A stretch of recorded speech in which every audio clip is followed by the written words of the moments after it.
فيلمنا بيتكلم عن مذيعة في الراديو بتقع في حب رجل أعمال معروف وغني جدا، وبنشوف في أول مشهد لاسي بتتكلم في البرنامج الإذاعي بتاعها وبكل حماس، وبتتمنى للناس يوم سعيد، وبتنقل لهم كل الأخبار المهمة اللي محتاجين يعرفوها، وبتطلب من المستمعين إنهم يجمعوا تبرعات عشان تقدر تكمل في البرنامج. وبنفهم إن دي آخر فرصة لاسي عشان تحافظ على شغلها، وبتتكلم هي وزميلتها في البرنامج مع الناس وبيقنعوهم يشتروا التذاكر بتاعة البرنامج، وبتقنعهم يدعموها في المشوار بتاعها. وفي الوقت ده بيقعد كل محبين البرنامج يسمعوا كلام لاسي باهتمام، وبتتعرف بعدها على زاك، وبنشوف سايق العربية بتاعته عشان يروح للمدينة، وبيتصل بالمساعدة بتاعته عشان يسألها على اسم المكان اللي هيقعد فيه، وبتقول له كل التفاصيل اللي محتاجها منها. وأول ما زاك بيدخل المدينة بيقرر ينزل يشتري قهوة عشان يقدر يكمل، وبتشوفه لاسي أول ما بيدخل وبيلفت نظرها لأنه باين إنه مش من بلد وأجنبي عنهم. ولما بيفضل يلف حواليه بتسأله لو محتاج أي مساعدة، وبيقول لها زاك إنه بس محتاج قهوة سادة وتقيلة، وبيطلب القهوة بتاعته. وبتقرب لاسي منه بعدها وبتديه دعوة للبودكاست بتاعها، وبتقوله على مكان حلو بيبيع مخبوزات، وبتحاول تشرح له طريقة شغلها وكل اللي بتعمله فيه. وفي الآخر بتضغط عليه عشان يشتري تذكرة، وباين عليه إنه مش مهتم بكل كلامها أصلا. ولما بيحس إنها مش هتحل من على دماغه بيضطر يشتري 2 عشان يخلص من زنها. وبتفرح لاسي جدا وبتشكره إنه ساعدها، وبتحس إن يومها هيبقى كله إيجابي. وبيدخل بعدها واحد وبيتكلم معاها وبيقول لها إنه مش هيقدر يحضر معاها زي ما وعدها لأنه مشغول جدا وما عندوش أي وقت. وبتتضايق لاسي بس بتحاول تفهم موقفه، وبترجع بعدها للشغل بتاعها وبتبدأ الحلقة بكل الطاقة اللي جواها، وبتفرح المستمعين بكلامها كالعادة. وبنرجع لزاك وبيوصل لبيت باتي، وبترحب بيه جدا وبتسأله لو محتاج حاجة، وبيطلب زاك إنها تعمل له قهوة لأنه محتاج يفضل مركز طول الوقت عشان شغله. وبتقول له باتي إنها هتعمل له قهوة حلوة جدا وهتقدم له مخبوزات طازة، وبتحكي له إنها عندها كافيه بيبيع قهوة حلوة وبتقدم فيه مخبوزات طول الوقت. ولما بيسمع زاك اسمه بيحس إنه عارفه، وبيفتكر إن ده نفس الكافيه اللي عدى عليه وهو جاي. وفي محطة الإذاعة بنشوف واحد جاي وحابب إنه يتطوع، وبيقدم للاسي شوية كوكيز. ولما بتشوفها لاسي بتكتشف إنه كلها محروقة وبتتصدم، وبتقول لها ساندرا إنها جربتها وطلعت حلوة، وبتقنعها إن هي كمان تدوق وتحكم بنفسها. وبتضطر لاسي إنها تجرب، وبيسألها الراجل عن رأيها وبتقول له إنه لذيذ.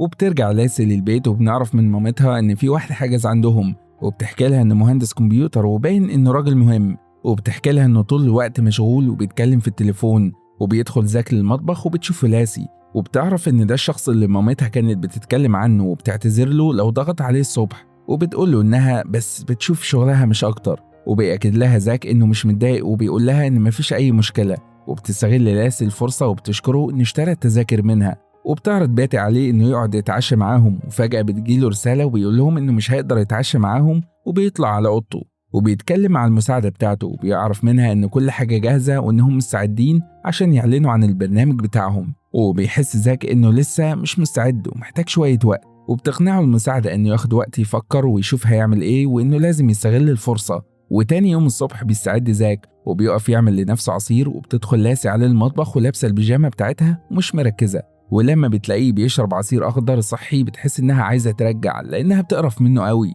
بس زاك ما بيديهاش فرصة تتكلم معاه عن الأكل الصحي، وبيقول لها إنها لازم تركز في أكلها أكتر من كده لأن السكريات خطر جدا. وبيودعها وبيخرج على طول عشان يلحق شغله. وفي طريقه بيتعرف على واحدة من أصحاب لاسي، وبيستغرب إن البلد صغيرة جدا والناس كلها عارفة بعض. ولما بيوصل المكتب بيقعد مع المدير وبيحاول يشرح له البرنامج بتاعه كله وكل الخطط اللي هو حابب يعملها، وبيعرض عليه المدير إنهم يقعدوا يشربوا قهوة الأول وبعدين يكملوا شغل. وبيحس زاك إنه مش حابب يضيع وقت، وبيطلب منه يشربوا القهوة وهم بيتكلموا، بس الراجل بيضغط عليه وبيقنعه إنهم لازم يفصلوا من الشغل وياخدوا فترة راحة كل شوية. وبياخدوا المكان اللي بيقعد فيه كل الموظفين يشربوا قهوة وياكلوا المخبوزات، وبيعرفوا عليهم كلهم. وبيشوف المدير إن البرنامج بتاع زاك حلو، بس في نفس الوقت هيقطع رزق ناس كتير وهيضيع أحلامهم. وبيقول له زاك إن البرنامج ده هيعمل تقدم كبير قوي في المدينة كلها وهيفرق معاهم، وبيحاول يشرح وجهة نظره. وبعدها بيسأل المدير عن حياته الشخصية، وبيتفاجئ كل الموجودين إنه مش متجوز ولا حتى مرتبط، ومش بيفكر أصلا في الحوار خالص. وبيقول لهم إن الحاجة الوحيدة اللي بيحب يعملها بره الشغل هي تسلق الجبال. وفجأة الموبايل بتاعه بيرن وبيعتذر لهم عشان يخرج يرد. وفي الوقت ده بتقعد لاسي في المحطة عشان تقدم البرنامج بتاعها، وبتحس إنها متضايقة عشان مفيش أي دعم حقيقي وصل لها، وبتخاف تخسر الشغل بتاعها، وبتقعد بعدها مع باتي وبتعمل معاها قايمة بالأكل اللي هم هيعملوه، وبتفتكر باتي إنهم ممكن يعرضوا على زاك إنه يكون الداعم بتاعهم، وبتتردد لاسي من الفكرة في الأول، وبعد كده بتحس إنها فكرة حلوة وبتوافق، وبتقول إنه وسيم وهيبقى عنده قبول من الناس، وبتقرر تروح وتتكلم معاه. ولما بتوصل للمكتب بتكتشف إنه عمل برنامج مخصوص الغرض منه إنه يلغي كل الأفكار اللي هي بتحاول تحققها، وبتقرر تحطه قدام الأمر الواقع وبتقوله وبتمشي من غير ما يرد عليها. وتاني يوم الصبح بتتعمد ما تسيبش أي قهوة ليه عشان تأخره شوية وتعرف تتكلم معاه، وبيقول لها إنه مش فاضي للحوار ده ومش هيقدر يعمله، وبيوعدها إنه هيفكر وهيرد عليها. وبتتبسط جدا إنه قال كده، وبتفضل تلف على المحلات عشان تشتري كل الحاجات اللي محتاجاها للحفلة. وبعد شوية بيوصل زاك للمحطة بتاعة الراديو، وبيشوف شاب اسمه تاي بيشتغل على حاجة معينة، وبيقرب منه وبيحاول يساعده. وبعدها بيقعد مع لاسي وبيتكلموا عن الشغل شوية وكل تفاصيله، وبتقرر تاخده لفة وتفرجوا على كل المنطقة اللي حوالين المحطة.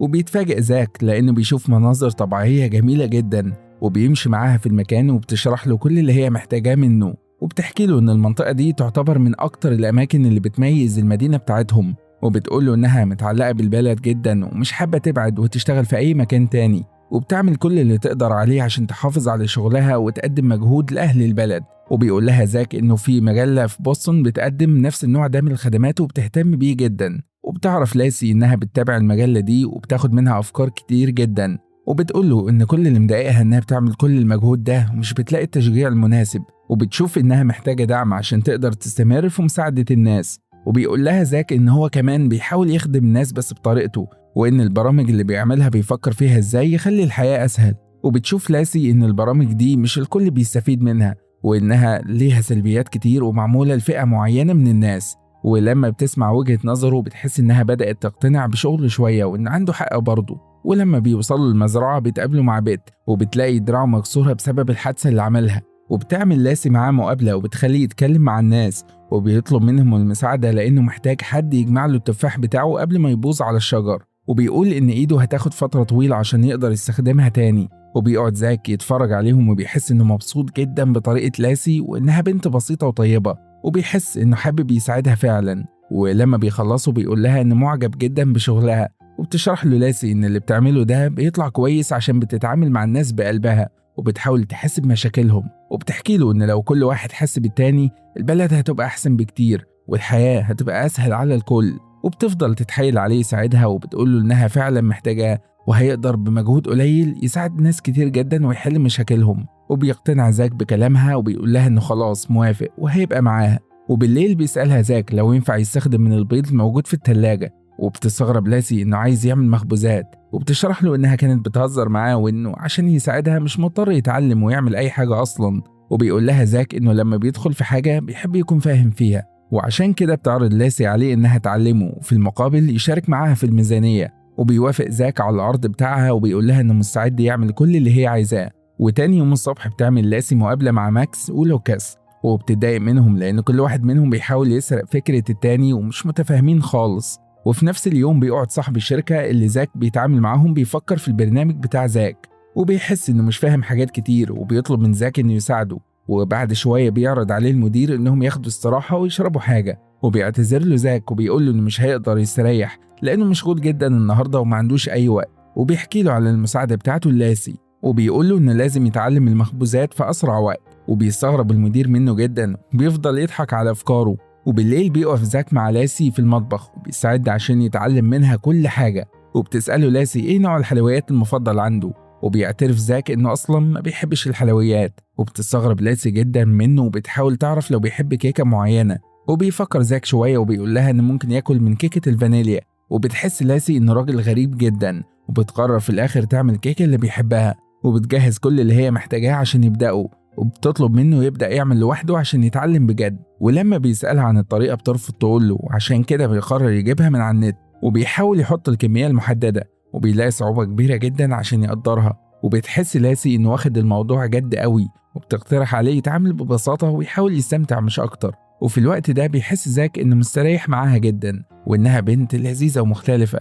ولما بيخلصوا الكيكة بيقعدوا مع بعض عشان يدوقوا طعمها، وبيحس زاك إنها ناقصة حاجة بس مش قادر يحدد إيه هي، وبتقول له لاسي إنها ناقص تتعامل بحب مش أكتر. وبيحس زاك إن عندها حق فعلا. وتاني يوم بتتكلم لاسي مع باتي وبتحكي لها عن زاك، وبتقول لها إنه غريب شوية ومشاعره مش واضحة، وبتشوف باتي إنه بس محتاج شوية وقت عشان يتعود عليهم ويقدر يتعامل بمشاعره. وبعد شوية بتخرج مع زاك عشان تتكلم معاه في الميزانية، وبيقول لها زاك إنه مش هيقدر يتحمل كل الميزانية دي لأنها طلعت كبيرة جدا. وبتتضايق لاسي من طريقته وبتقرر تقوم وبتمشي، وبتقول له إنها مش مقدرة كل اللي عمله وإنها خلاص هتتصرف لوحدها. وبتروح على المزرعة بتاعت بيت وبتقابل زمايلها في الشغل وبتحكي لساندرا عن اللي حصل معاها، وبتقول لها إنها متضايقة جدا من زاك، وفي نفس الوقت بتشوف إن عنده حق وما بتبقاش عارفة تتصرف إزاي. وبيجي المدير بتاعه مع باتي وبيقول لهم إنه حابب يساعدهم، وبيجي ماكس ولوكاس وبيتكلموا معاها وبيلموها إنها مش مدياهم فرصة يثبتوا نفسهم وإنها مش بتتعامل معاهم باحترافية. وبتقول لهم أصلا إنهم كانوا لازم يجيبوا معاهم شوية مخبوزات زي ما اتفقت معاهم. وبيتجمع كل الناس وبيبدأوا يلموا التفاح بتاع بيت عشان يساعدوه، ولما بيخلصوا بيشكرهم بيت على كل المجهود اللي عملوه عشانه وبيقدر تعبهم، وبيقول لهم إنهم يقدروا ياخدوا الكمية اللي محتاجينها كلها ببلاش. وبتلاحظ لاسي إن زاك وصل وبيساعد الناس، وبتقرب منه وبتشكره إن جه وبتعتذر على اللي عملته معاه من شوية، وبتقول له إنها بس مضغوطة مش أكتر. وبيطلب زاك منها توريه الطريقة الصح عشان يقطف بيها التفاح لأن ده أول مرة يعمل كده. وبتحكي له لاسي إنها بتعمل كده من هي وصغيرة ومتعودة على المزرعة جدا. وبتقول له إن باباها ومامتها من هي وصغيرة سايبينها عند خالتها وبيلفوا العالم، وعشان كده بتتعامل مع باتي إنها كل حاجة في حياتها. وقبل ما يمشي بتطلب منه تعمل معاه مقابلة بكرة، وبيوافق زاك وبيقول لها إنه هيفضي نفسه بكرة عشانها مخصوص. وتاني يوم لما بيوصل المحطة بيقابل تاي تاني وبيقعد يتكلم معاه شوية وبيشجعه إنه يكمل في المشروع بتاعه، وبيشوف إنه ولد شاطر وأكيد هيحقق كل أحلامه مع الوقت. وبعدها بيدخل يتكلم في البرنامج مع لاسي وبتطلب منه يقول حاجة عن نفسه للجمهور، وبتتصدم لأنه بيقول إنه ابن عمدة المدينة بتاعته، وكان دايما بيتضايق لأنه بيلاقي كل اللي حواليه مش بيهتموا بالتكنولوجيا ولا بيستفيدوا منها وحياتهم دايما صعبة، وكان حابب من هو صغير يعمل أي تطور يخلي الناس تحب التكنولوجيا وتستخدمها عشان تستريح في حياتها. ولما بيخلصوا الحلقة بيخرجوا مع بعض يشربوا قهوة، وبتقول له لاسي إن كل الكلام بتاعه في الحلقة كان حلو جدا، وبتشكره إنه كان صادق مع الناس واتكلم من قلبه. وبتفتح معاه موضوع الميزانية تاني وبتقول لها إنها مشكلة كبيرة قوي بالنسبة لها ومش لاقيه لها أي حل، وبتحكي له إنها لو خسرت محطة الراديو دي هتتعب نفسيا قوي لأن ده كان حلمها من وهي طفلة. وبيهديها زاك وبيأكد لها إنه هيعمل كل اللي يقدر عليه عشان يساعدها، وبيديها شوية نصايح تعملها عشان تكسب أكتر. وفعلا بتعمل بكلامه وبتتكلم في البرنامج مع الناس وبتطلب منهم يساهموا بأي حاجة حتى لو بسيطة، وبتقول إنها هتقلل الأسعار جدا وهتقدم خدمات أكتر. وبتشتغل لاسي طول اليوم، ولما بتتعب بترجع البيت وبتتقابل مع زاك واقف في المطبخ وبتلاقيه مجهز كل حاجة وبيستعد عشان يعمل كيكة جديدة، وبتدخل تقف معاه وبتسأله لو هيقدر يظبطها المرة دي ولا لأ، وبتقترح عليه يعمل حاجة تانية غير كيكة الفانيليا، وبيغير الموضوع وبينصحها إنها تغير الموقع اللي هتعمل فيه الحفلة وتشوف فكرة مبدعة أكتر. وبيتكلموا مع بعض في حاجات كتيرة جدا لوقت طويل. وتاني يوم بينزلوا مع بعض وبيروحوا لمزرعة بيت وبيحسوا إنه مكان كويس للحفلة. وبتلف لاسي في كل المكان وبتحاول تخطط هتعمل فيه إيه بالظبط، وساعتها بتتأكد إنها فعلا فكرة حلوة أوي ومختلفة وبتحبها جدا، وبتقرر إنها تسمع كلام زاك. وبعدها بتيجي على بالها فكرة جديدة تقدر تزود بيها المبيعات، وبتفكر إنها ممكن تتكلم مع ماكس وأخوه إنهم يوزعوا التذاكر على كل المشتركين في الجيم عندهم ويبيعوها بسعر مخفض. وبيشوف زاك إنها فكرة حلوة وبيقول لها إنها ممكن كمان تجيب مراسل عشان يصور كل اللي بيحصل بالتفصيل. وبتحس لاسي إنها متوترة وخايفة أي حاجة تبوظ منها وتخسر شغلها، وبيطمنها زاك وبيقول لها إن كل حاجة هتتعمل زي ما هي عايزة، وبتشكره إنه واقف جنبها وبيساعدها. وبتقعد لاسي مع خالتها بالليل وبتحكي كل اللي حصل معاها وكل المجهود اللي زاك بيعمله، وبتشوف إن الخطة لو مشيت كويس كل حاجة هتتحل وهتقدر تحمي شغلها. وبتفرح باتي جدا بيها وبتشجعها إنها تكمل، وبتشوف إن زاك ولد كويس وطيب بعد كل اللي بيعمله ده وإنه شاب مناسب قوي ليها. وبتأكد لها لاسي إنهم أصحاب مش أكتر ومفيش أي حاجة بينهم. وبيجي يوم الحفلة وبتبدأ لاسي تظبط نفسها وتجهز الحاجة بتاعتها، وبيجيب زاك كوكيز وبيقول لها إنه عملها بنفسه. وبيوصل بين وباتي وبيقدموا الحاجة اللي عملوها، وبيسألها بين لو يقدر يساعدها في أي حاجة تانية، وبتطلب لاسي منه يشيل بس الحاجات التقيلة ويجيبها، وبتقف هي تظبط باقي الحاجة. وبعد شوية بتقعد تستريح وبيجي زاك يقعد جنبها وبيحاول يفك الجو شوية وبيهزر معاها في الكلام، وبيسألها في حد في حياتها ولا لأ، وبيتفاجئ لما بتقوله إن عمرها أصلا ما فكرت في الموضوع ده، ودي حاجة غريبة شوية لأنه زيها بالظبط. وفي الآخر بتعترف لاسي إنها الفترة دي بتفكر تتجوز وتستقر ويبقى ليها بيت وأولاد، وبتحاول تعرف منه هو ليه أصلا ما اتجوزش لحد دلوقتي. وبيحكي لها زاك إنه مرتبط بشغله وواخد كل وقته وما كانش عنده أي فرصة خالص يتعرف على بنت مناسبة ليه. وقبل ما الناس توصل بيشوف زاك تاي بيجهز ميكروفون وبيتحمس يشوف هو هيعمل إيه، وبيحاول زاك يشجعه إنه يحكي للناس عن المشروع والفكرة بتاعته لأن دي فرصة كويسة جدا.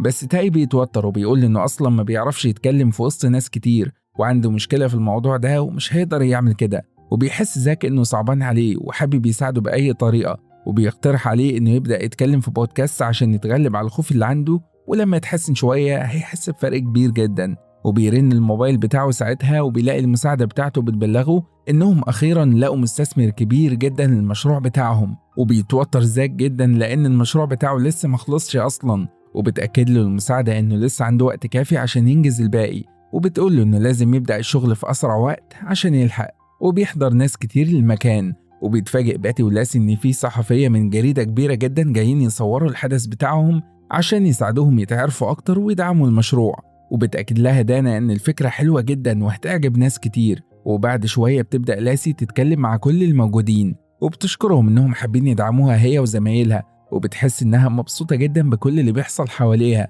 وبتيجي دانا وبتطلب منها تعمل تجربة أداء للقناة بتاعتها، والمشكلة الوحيدة بس إن عشان تعمل كده محتاجة تنقل لبوسطن. وبتشوف لاسي إن دي فرصة كويسة جدا بس هي مش هتقدر تخرج بره البلد بتاعتها أبدا، وعشان العرض حلو قوي بتقرر تدي لنفسها فرصة تفكر الأول قبل ما تاخد قرار. بعدها بتروح تتكلم مع زاك وبتحكي له على اللي حصل معاها، وبتقول له إنها خايفة قوي من الخطوة دي ومش عارفة تفكر. وبيشجعها زاك إنها تاخد خطوة كبيرة زي دي، وبيقول لها إنها تقدر تنجح في أي مكان هي هتروحه. وبعد شوية الجو بيسقع وبيقوم زاك وبيجيب شال وبيحط عليها عشان تتدفى. وبعد فترة بيستعدوا عشان يعملوا الحفلة الكبيرة اللي لاسي بتخطط ليها بقالها مدة طويلة. وبيتفاجئ زاك إنه صحاب لاسي كلهم موجودين عشان يساعدوها، وبيجي تاي وبيتكلم معاه وبيقول له إن عمل البودكاست اللي قاله عليه وبيطلب منه يسمعه ويقول رأيه. وبيفرح زاك جدا إنه عمل بنصيحته وبياخده وبيخرج بره عشان يسمعه، وبيبان على وشه إن الحلقة عجباه جدا. وبيروح تاي وراه عشان يشوف رأيه، وبيأكد له زاك إنه كان كويس جدا وطريقته حلوة وهتعجب كل الناس. ولما بيدخل بيسأل لاسي هما ليه جايبين فوانيس معاهم، وبتشرح له إن ده تقليد خاص بالبلد عندهم وبيتعمل كل سنة. وبتحس لاسي إنها محرجة منه شوية وإن العلاقة بينهم مش طبيعية، وبتحاول إنها تتكلم في أي حاجة عشان تشيل الكسوف اللي بينهم. وبتشوفهم خالتها وبتتأكد إنهم معجبين ببعض، وبتضغط على لاسي عشان تعترف إنها فعلا معجبة بيه. وفعلا في الآخر لاسي بتقول لها إنها حاسة بمشاعر من ناحيته ومش متأكدة هو كمان معجب بيها ولا لأ. وتاني يوم الصبح بيقرر زاك إنه يشرب قهوة في الكافيه بتاع باتي، وبتتكلم معاه باتي عن العرض اللي متقدم للاسي وبتقوله إنها نفسها توافق قوي بس خايفة. وبيستغرب زاك إنها أصلا مترددة لأن العرض ده أصلا ما ينفعش حد يرفضه. وبيرجع على البيت عشان ياخدها، ولما بتخرج بتلاقيه واقف مستنيها وبتديه فانوس في إيده، وبتتفاجئ لأنه بيقدم لها كوكيز عاملها بإيده. وبيركبوا العربية وبيمشوا، وبالليل بتجمع كل الناس اللي في البلد عشان يعملوا العادات بتاعة الفانوس اللي متعودين عليها، وبيرفعوا كلهم الفوانيس بتاعتهم لفوق وبيتمشوا مع بعض. وبتشرح له لاسي إنهم بيعملوا كده عشان ينشروا الطاقة الإيجابية في المدينة كلها، وبتقول له إنهم بيعملوا كده من سنين طويلة جدا. وبعدها بيقرروا يريحوا شوية عند الجسر، وبيسألها زاك ليه مش موافقة على عرض الشغل اللي جاي لها. وبتقول له لاسي إنها عمرها ما فكرت تمشي وتسيب بلدها، وإنها متعلقة بيها قوي وبخالتها ومش حابة تسيب كل ده وتمشي عشان شغل. وبتشوف إنها لو مشيت هتخسر راديو للأبد ومش قادرة تتقبل حاجة زي دي. وبيحس زاك إن عندها حق برضه لأن البلد فعلا حلوة قوي، وبيشوف كمان إنها ليها دور كبير فيها وناس كتير بتعتمد عليها. ولما بتسمع لاسي كل الكلام ده منه بتعجب بيه أكتر وبتحس إنه فعلا إنسان كويس، وبيبان إن هما الاتنين معجبين ببعض جدا. وبيتمشوا مع بعض وقت طويل ومحدش منهم بيبقى عارف إن تاني يوم كل حاجة هتبوظ. وبيجي لزاك مكالمة من المساعدة بتاعته وبتقوله إنه لازم يرجع بكرة لأن عنده مقابلة مهمة مع المستثمر ولازم يبقى موجود في أسرع وقت، وده بيبقى نفس اليوم بتاع الحفلة. وطبعا زاك بيكون عارف إن دي فرصة مش هينفع يفوتها لأنها مش هتتكرر تاني، وبيحتار هيعمل إيه لأنه كان نفسه يبقى مع لاسي في يوم زي ده. وبيقرر يروح ويتكلم معاها، وبترد عليه بكل هدوء بتقوله إنها مقدرة ده وإنه فعلا لازم يمشي عشان يشوف شغله. وبيحس إنها متضايقة منه وبيحاول يعتذر. وفعلا لاسي بترد بعنف وبتقوله إن كل واحد منهم لازم يركز في حياته وينسى التاني، وبتقوله إن أحلامهم مختلفة وكل واحد لازم يسعى عشان يحقق حلمه. ولما بيسألها هتقبل العرض ولا لأ، بتقوله إنه مش لازم يهتم بيها أكتر منها هي شخصيا، وإن دي مش حاجة مهمة بالنسبة له إنه يعرفها أصلا. وبتقرر إنها مش هتسيب أهلها ولا البلد بتاعتها، وبتقول إنها هترفض العرض وبتطلب منه يقفل الموضوع على كده. وقبل ما يمشي بينصحها إنها تعمل الحاجة اللي نفسها فيها بغض النظر عن مخاوفها. وفجأة بتتملي عنها دموع وبتمسك نفسها عن العياط بالعافية. وتاني يوم الصبح بتتكلم مع خالتها وبتقنعها إنها لازم تدي لنفسها فرصة وتجرب الشغل الجديد. وفعلا بتروح المكتب بتاعهم عشان تتعرف عليهم، وبتعرف إن زاك قايل عليها كلام حلو قوي. وفي نفس الوقت بيقف زاك بحماس وبيستنى المقابلة بتاعته وبيكون متوتر جدا، وبيتأكد من المدير إن مفيش أي حاجة غلط في البرنامج وإن كله تمام. وبتستغل لاسي الفرصة وبتتكلم في البرنامج عن كل الأفكار اللي نفسها تعملها، وبتعرف الناس كلها بالمدينة بتاعتها وقد إيه هي مدينة جميلة. وبتجيب سيرة زاك وإنه كان أكبر سبب خلاها تيجي هنا وتعيد نظر في كل طريقة تفكيرها. وبتحكي إنها بتحب الإذاعة جدا من وهي طفلة، وطول الوقت بتحاول تحافظ على شغلها وتخليه دايما موجود بين الناس. وبتقول كلام كتير قوي حلو عن زاك وما بتبقاش عارفة إنه بيسمع كل ده، وكل الناس بتتأثر بكلامها. وبيفرح زاك إن ده رأيها فيه. وبيجي يوم الحفل أخيرا وكل حاجة بتتظبط زي ما لاسي عايزة بالظبط. وقبل ما بتطلع على المسرح بتوصل دانا وبتقول لها إنهم عايزين يمضوا معاها عقد لمدة 6 شهور. وبتفرح لاسي جدا وبتتحمس إنها فعلا اتقبلت، وبتحس إن دي فرصة جديدة عشانها. وبتطلع بعدها على المسرح وبتتكلم عن زاك وكل اللي عمله عشان الحفلة دي تكمل وتنجح. وبتقول إنه ساعدها كتير جدا وكانت بتتمنى يبقى موجود معاهم في يوم زي ده. وبعد شوية بتبدأ مسابقة بين الموجودين وكل واحد بيقرر يعمل المخبوزات اللي بيحبها. وبتطلب لاسي من دانا واصحابها إنهم يدوقوا الكيكة اللي هي عاملاها، وبتفتكر زاك لأن هو اللي كان حابب فكرة الكيكة دي. وبتقرر إنها تدي تاي الدور بتاع زاك بما إنه مش موجود. وكل المتسابقين بيعملوا حاجات حلوة جدا وبيستعدوا عشان يعلنوا عن النتيجة. وبتحمس لاسي تاي عشان يمسك المايك ويتكلم قدام كل الموجودين. وفي الأول بيحس تاي إنه محرج ومش عارف يبدأ الكلام ومفيش أي حد باصص ناحيته أصلا. وبعد شوية بيتشجع وبيبدأ يتكلم بصوت عالي وكل الناس بتبص عليه وبيعلن النتيجة. وبيقول إن مامته هي اللي كسبت في المسابقة. وبيعلن تاي إن في حد اتبرع بمبلغ كبير جدا للاسي والمشروع بتاعها، وبيقول إنه معجب بيها. والكل بيستغرب جدا وبيحتاروا مين ده. وفجأة بيظهر زاك بين الناس، وأول ما لاسي بتشوفه بتفرح جدا وبتنسى كل حاجة وبتروح عشان تتكلم معاه بعيد عن الناس. وبيقول لها إن ساب المقابلة بتاعته لأنه اكتشف إن هي الأولوية بتاعته ومش حابب يخسرها. وبيقول لها إن دي أول مرة في حياته يحب وأول مرة يفضل حاجة عن شغله، وعشان كده مش هيسمح لأي حد إنه يضيع الحب ده من إيده. وبيطلب منها إنهم يدوا لبعض فرصة يتعرفوا على بعض أكتر وما يضيعوش الحب ده على حاجة تافهة. وبتقول له لاسي إنها اتقابلت في العرض بتاع بوسطن وإنها هتنتقل وتعيش معاه هناك. وبيفرح زاك جدا بالخبر ده وبيوعدها إنه هيدعمها طول الوقت. وبينتهي فيلمنا على كده.